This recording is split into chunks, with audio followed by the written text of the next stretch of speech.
তথাপি আমার কালিয়া নাগিনী আজ আমার ডাকে সাড়া দিচ্ছে না। না না না, বিলম্ব না করি এই মুহূর্তে আমার কালিয়া নাগিনীকে করতে হবে স্মরণ, না হলে তো আমার কার্য সিদ্ধি হবে না। তাই বিলম্ব না করি এই মুহূর্তে আমার কালিয়া নাগিনীকে করিব স্মরণ।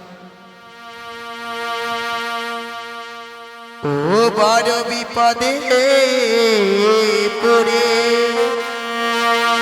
ডাকিরে নাগিনী,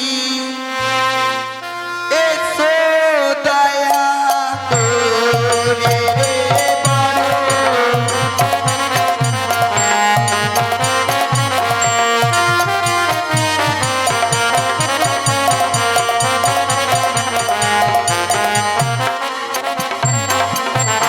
আর কোথায় আছো ওরে নাগিনী, এসো দয়া করে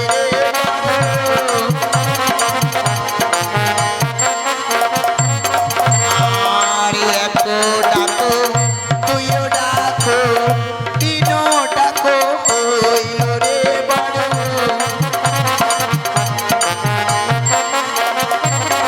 আর নাগিনী নাগিনী বলে ডাকিতে তোমার রে বড়।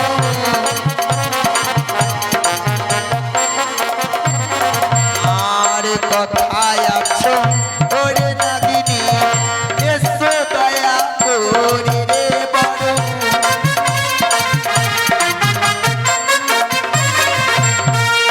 নাগিনী কে যেন আজ আমায় এই নাগিনী নাগিনী বলে করে সারুন। আছে আমি আমায় স্মরণ করতে পারে একমাত্র দেবতীর পুরাণী, এ অভিন্ন স্মরণ করতে পারে আমার মাতা বিশ্বহরি। এ অভিন্ন যদি কেউ আমায় করে স্মরণ, আমি তাকে করি ভক্ষণ। তাই তো তোমার নাকি এই মুহূর্তে আমি দেব দর্শন। এসো নাগিনী।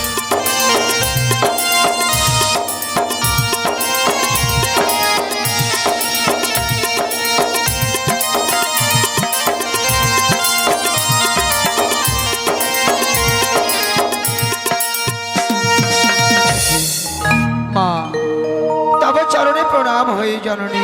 আশীর্বাদ করি নাগিনী। ওগো মা, আজ তব কন্যা অন্যায় বচন করিয়াছে প্রয়োগ, তাই তো নিজ কন্যা কেনে করে মরে মার্জন।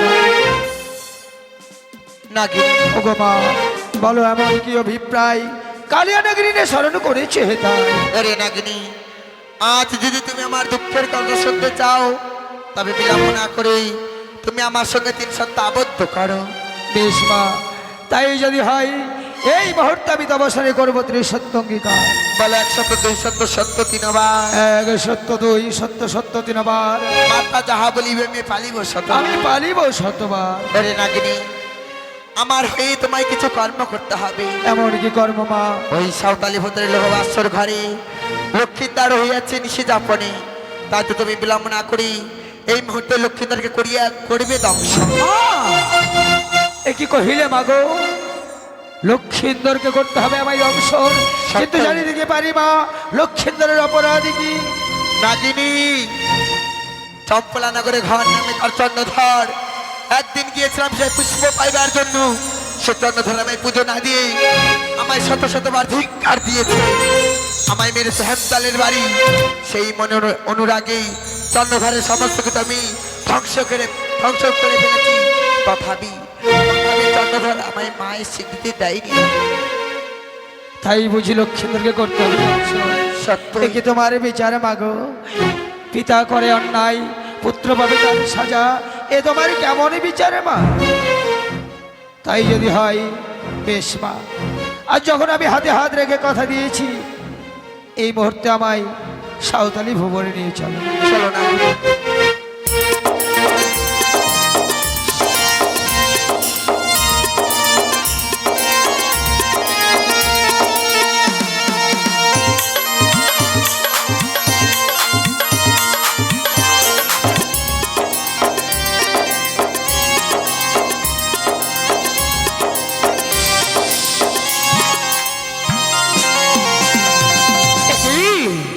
মা, আজ আমি কি করছি দর্শনে মাগো?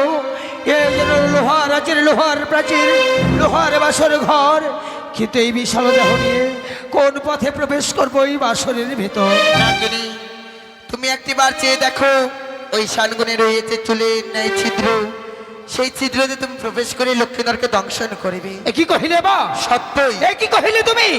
যার নাকের নিঃশ্বাসে সাগর শুকায়, যার পুচ্ছের আঘাতে পাহাড় উড়ায়, এই বিশাল দেহ নিয়ে সুতর সজ্জার পথে প্রবেশ করবো কিভাবে? নাগিনী, তুমি বিলম্ব না করে আমার নাম 3টি বার স্মরণ করো, দেখবি তোমার বিশাল দেহ সত্যই সঞ্চিত হয়ে যাবে। বেশ মা, তাই যদি হয় আমি এই মুহূর্তে তব নাম বদলে করবো উচ্চারণ। জয় জয় মা মনসা দেবীর জয়, জয় জয় মা পদ্মাবতীর জয়, জয় জয় মা বিশ্বহরীর জয়।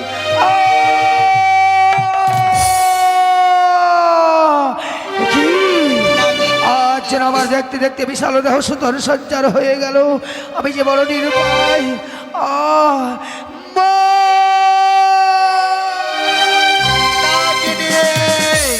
ওগো মা, আজ আমার বিশাল দেহ সুতর সঞ্চার হয়েছে সত্যই জানি, কিন্তু যে আমি বড় নিস্তেজ হয়ে গেলাম। আমার অঙ্গে যে কোনো তেজ নেই, আমি তেজ অঙ্গ নিয়ে কিভাবে প্রবেশ করবো মা? বেশ নাগিনী, তুমি কিছু সময় বিলম্ব করো, আমি তোমার অঙ্গে তেজ নিক্ষেপ করব।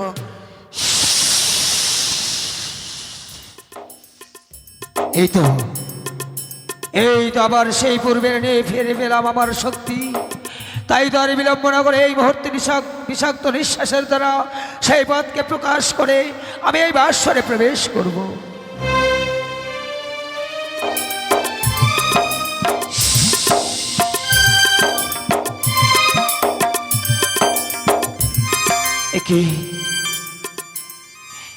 একই অপরূপ হেরিণু নয়নে তারা যেন শয়ন করে আছে দুজনে স্বর্ণ পালঙ্কে। দেখে মনে হয় যেন স্বয়ং স্বর্গ হতে নেমে এসেছে গোলক বিহারী হরিনারায়ণ। তাদের বদন পানে চেয়ে যে আমার বড় মায়া হয়। আমি কেন আজ মায়ের সঙ্গে ত্রিসত্য অঙ্গীকার করলাম? কেন আজ মায়ের সঙ্গে ত্রিসত্য অঙ্গীকার করলাম ঠাকুর? আজকের দিনে যদি আমায় এই অঙ্গীকার না করতাম, তাহলে আমায় লক্ষ্মীধরকে দংশন করতে হতো না। তাই তো আমি লক্ষ্মীধরকে প্রাণে ভরে রাখবো।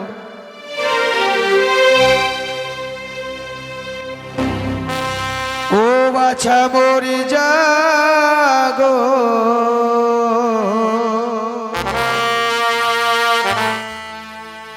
বাছা মরি জাগো রে,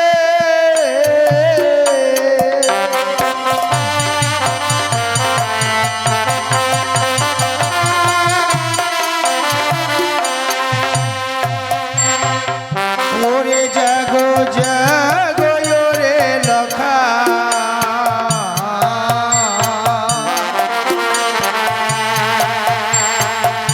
তুমি একবার সারা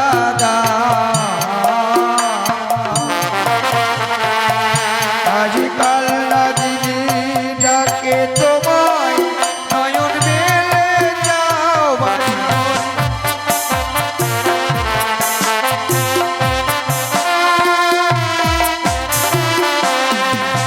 ওগো শব্দ পুত্রের জননী আমি,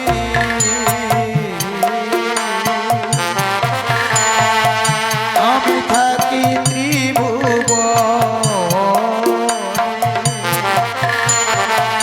ওই না কমলয় নীতি লোকায়, দক্ষিণ কেমনে বাঁচাবো?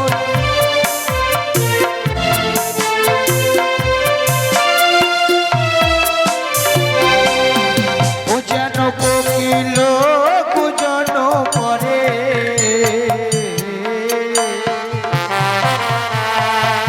ও গো গুঞ্জনে ভ্রম,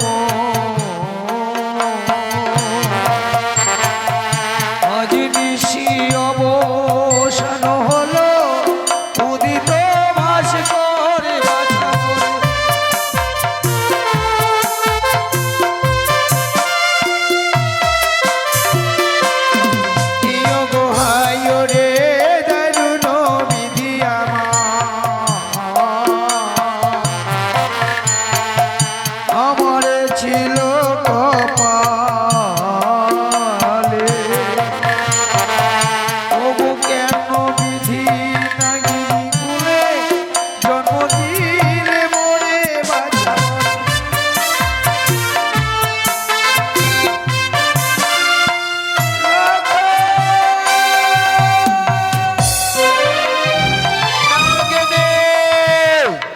এখনো তুমি লক্ষ্মীন্দরকে দংশন করতে পারোনি নাগিনী।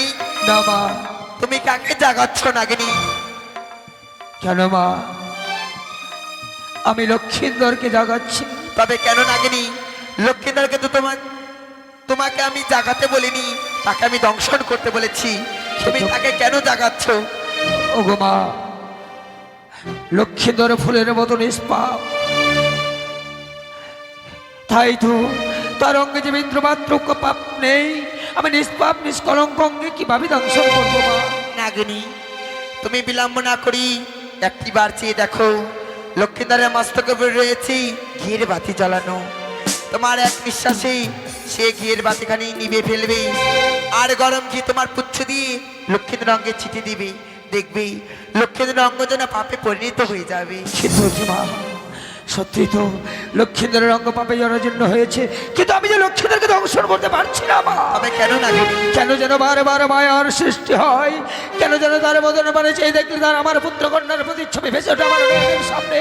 আমি যে পুত্র স্নেহ মায়ায় মুক্ত হয়ে যাই, আমি যে লক্ষ্মীন্দরকে দংশন করতে পারছি না মা। নাগিনী, তবে কি তুমি ভুলে গিয়েছো নাগিনী সেই পূর্বের কথা?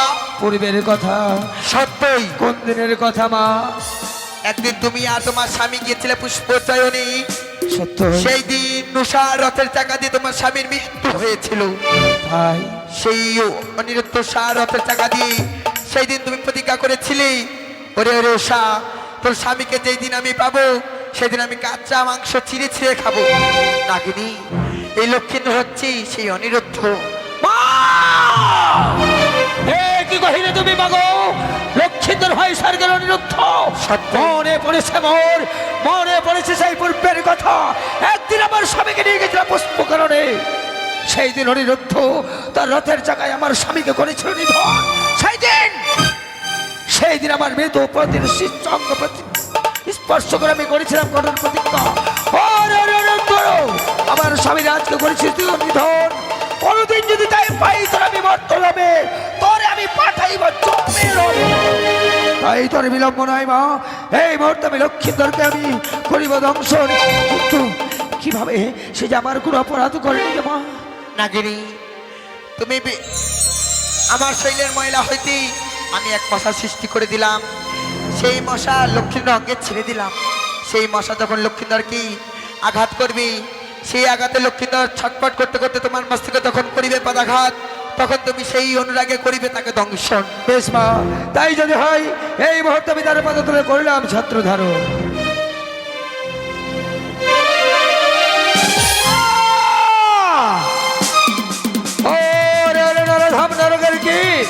সাধারণত বড় ভয় দিই নাগিনীর মস্তকে করিব লঙ্ঘন। তোমার স্পর্ধা তোর এই মুহূর্তে করিব না।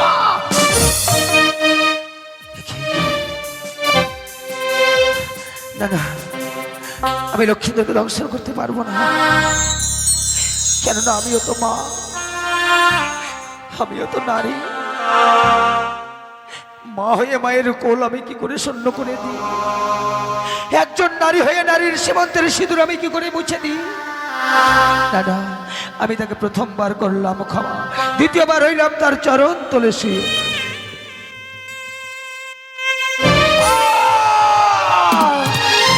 চলে গেল পড়ে গেল, হরে হরে লক্ষ্মীন্দর, তুই আমায় করলি দ্বিতীয়বার পদাঘাত। তাই তো দ্বিতীয়বার তোরে করলাম ক্ষমা, তৃতীয়বার হইলাম তোর চরণ তলে শুয়ে।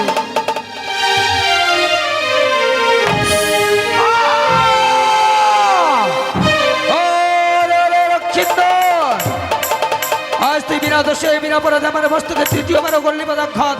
সহ্য কর, এই মতো তোকে আমি করলাম।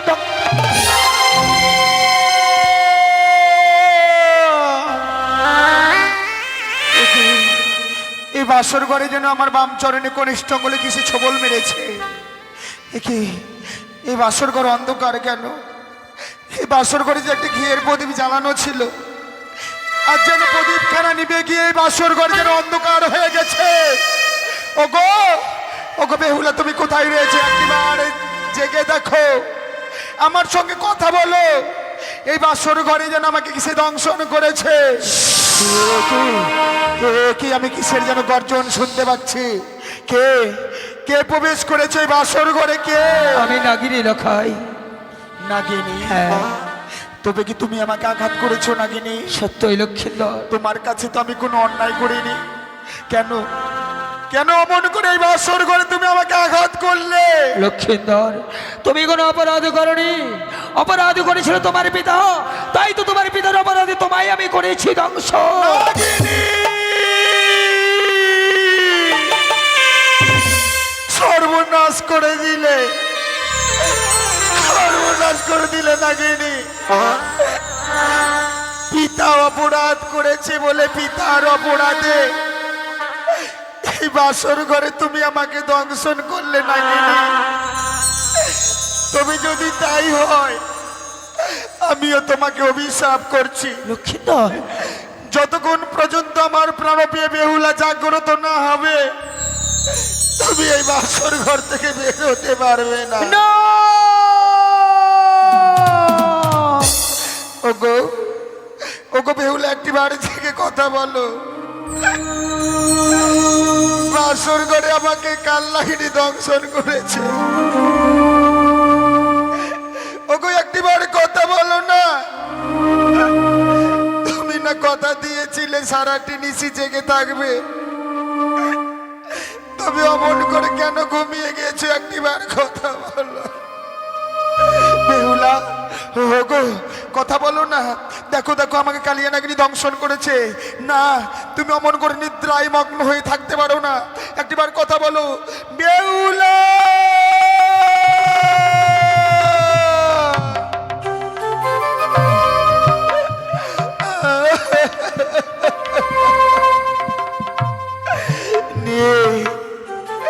বেহুলা যেন নিদ্রায় মগ্ন হয়ে গেছে, আমার ডাকে আর সাড়া দেবে না, দেবে না। একবার উঠো না গো, উঠে কথা বলো। তুমি কথা বললে আমি প্রাণে বেঁচে যাব।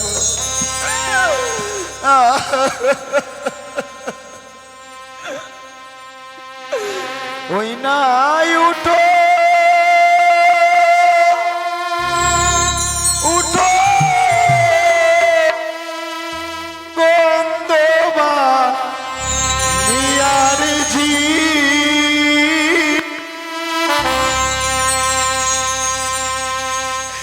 আমি মরি কাল নাগিনীর।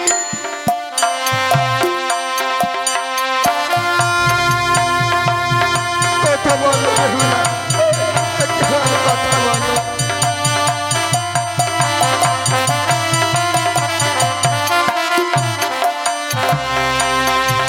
ওই না উঠো, উঠো গঙ্গবা নিয়ার ঝি।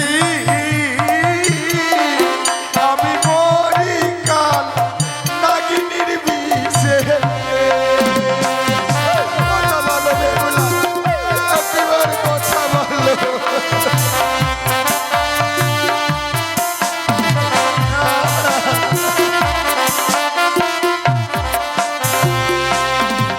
ওগো কোথা হইতে নাগিনী এসে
একবার কথা বলো না, আমি যার বিষের জ্বালা সহ্য করতে পারছি না।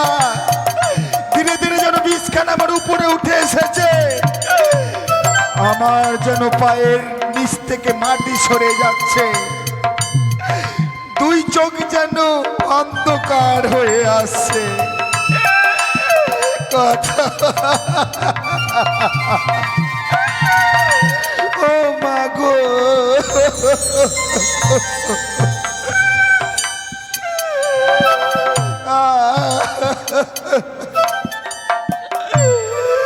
একবার দয়া করে জাগো, দয়া করে জেগে কথা বলো,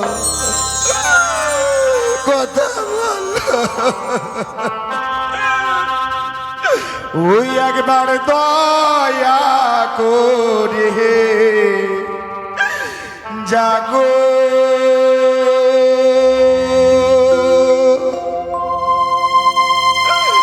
তোমার দেখি চা দো মুখ গো,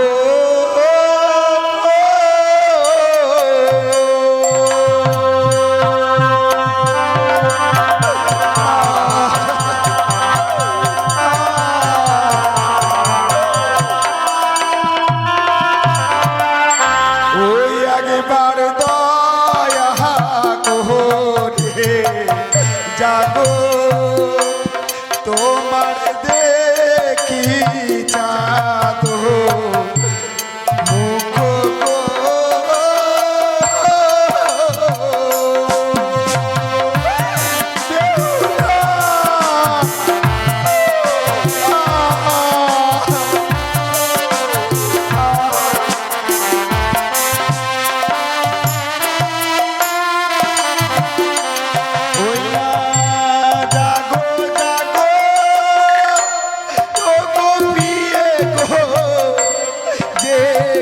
কথা বলো গো,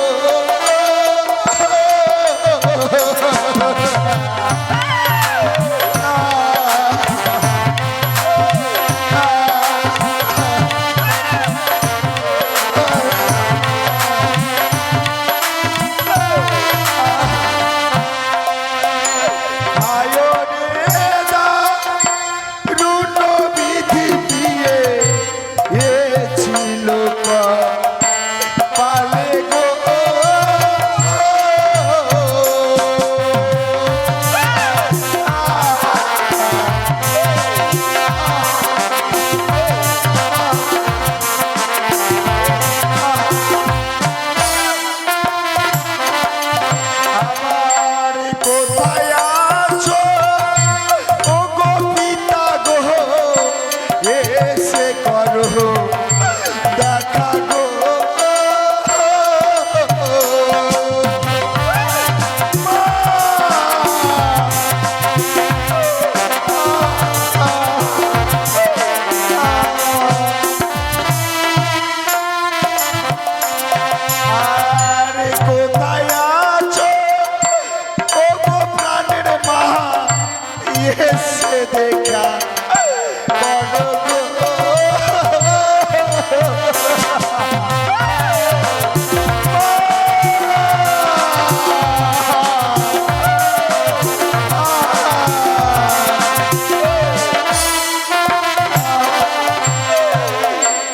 ওই একবার দয়া করে জাগো,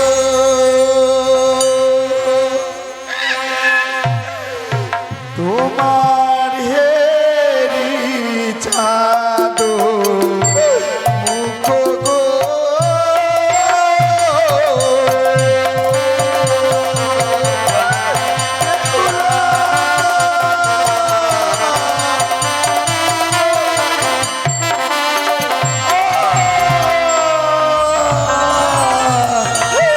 বিদায় বিদায় বেহুলা বিদায়, আমার যেন দম বন্ধ হয়ে আসছে, আমার যেন পায়ের নিচ থেকে মাটি সরে যাচ্ছে।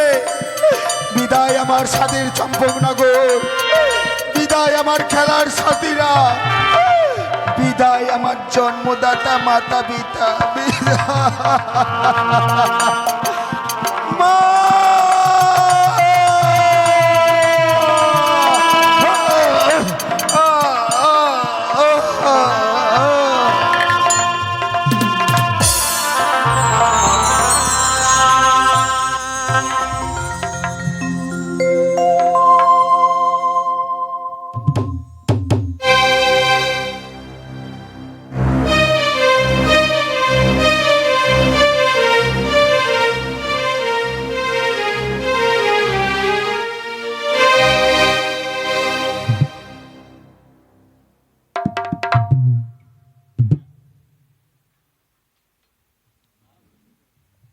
একই আজ যেন লক্ষ্মীন্দর প্রাণে মারা গেছে।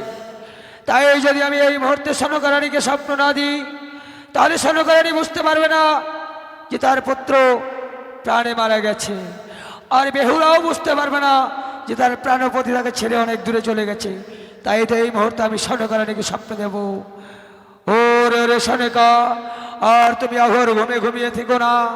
তুমি এই মুহূর্তে ছুটে যাও সেই সাঁওতালি পর্বতের হোমাসের ঘরে। তোমার পুত্র তোমায় ছেড়ে অনেক দূরে চলে গেছে, তাকে যে কালনাগরী ধ্বংসন করেছে। সনকা, বেহুলা, তুমি আর ঘুমিয়ে থেকো না মা। তুমি একটিবার জেগে ওঠো। তুমি জেগে উঠে দেখো তোমার প্রাণপতি তোমায় ছেড়ে অনেক দূরে চলে গেছে মা, অনেক দূরে চলে গেছে। তাই তুমি একটিবার জেগে ওঠো, তাকে যে কালনাগিনী ধ্বংসন করেছে।